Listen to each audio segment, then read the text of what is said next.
X ray, CT scan, MRI ఎప్పుడో ఒకప్పుడు అందరూ తీయించుకునే ఉంటారు కదా. అసలు వీటి మధ్య డిఫరెన్స్ ఏంటో తెలుసా? వీటిని దేనికి ఎలా ఉపయోగిస్తారో డీటెయిల్స్ అన్నీ క్లియర్గా చెప్తా వినండి. Welcome to Mamata Reddy talks. ఇంకా ఛానల్ సబ్స్క్రైబ్ చేసుకోకపోతే వెంటనే సబ్స్క్రైబ్ చేసుకోండి. ముందుగా ఎక్స్రే. ఇది అన్నిటికంటే పాతది మరియు ఫాస్ట్ టెక్నాలజీ. ఇది మెయిన్గా దేనికి వాడతారంటే మన ఎముకలు ఎలా ఉన్నాయో చూడడానికి.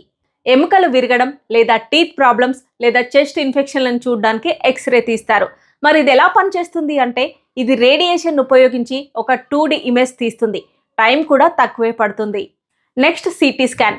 దీన్ని ఎక్స్రేకి అడ్వాన్స్డ్ వర్షన్ అనుకోవచ్చు. ఎక్స్రే కేవలం ఫోటో తీస్తే, సిటీ స్కాన్ బాడీని రౌండ్గా స్కాన్ చేసి 3D ఇమేజ్ని ఇస్తుంది.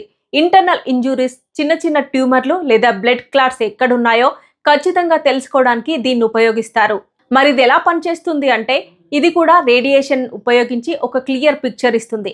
ఎక్స్రే కంటే ఇందులో రేడియేషన్ కొంచెం ఎక్కువగా ఉంటుంది. ఇక ఎంఆర్ఐ స్కాన్. ఇది అన్నిటికంటే పవర్ఫుల్. ఇక్కడ రేడియేషన్ అస్సలు ఉండదు. ఎప్పుడు వాడతారు అంటే సాఫ్ట్ టిష్యూస్ లైక్ బ్రెయిన్, వెన్నెముక, కండరాలు, లిగ్మెంట్స్ వంటి వాటిని చాలా డీప్గా పరిశీలించడానికి ఉపయోగిస్తారు. ఇది పవర్ఫుల్ మ్యాగ్నెట్స్ అండ్ రేడియో వేవ్స్తో పనిచేస్తుంది.